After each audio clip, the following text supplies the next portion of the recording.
संबलपुर अधिष्ठात्री देवी मां समलेश्वरी मंदिर सम्मुखरे मंदिर पूजक माने क्षोभ प्रकाश करिसेंति। मंदिरर पूजक मानकु सेमानक घर तैयारी करिथिबा जमीर पट्टा वर्तमान पर्यंत मिलि नथिबा नै पूजक माने अभियोग करिसेंति। मंदिरर मुख्य पूजक अंबिका राय कहिसेंति जे बहु वर्ष हेला समलेश्वरी मंदिर रे मां को पूजा करि आसुथिबा 29 जन पूजकंकु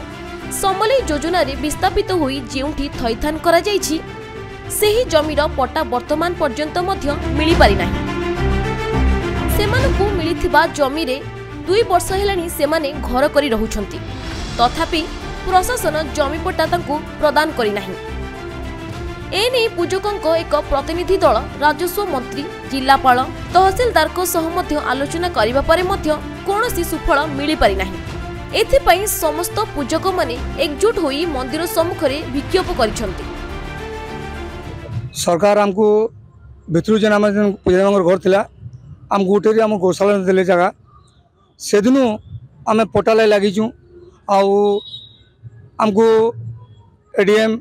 सब कलेक्टर लैंड ऑफिसर समस्ते कहते कि प्रोसेसिंग चली जेनटा कि माने इलेक्शन तक बिल आम जाइचु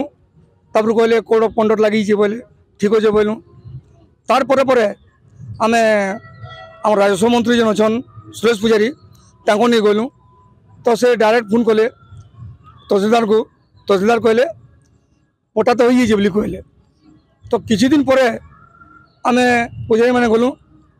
और पहला तो कुजूर सार को फोन कली तहसीलदार को फोन कली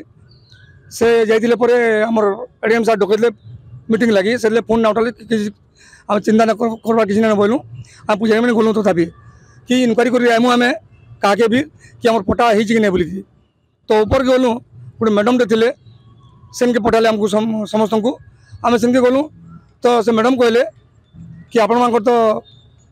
पटा रेडी आम कलेक्टर साहब जब कहले आम तब रेडी कर दूँ कहले।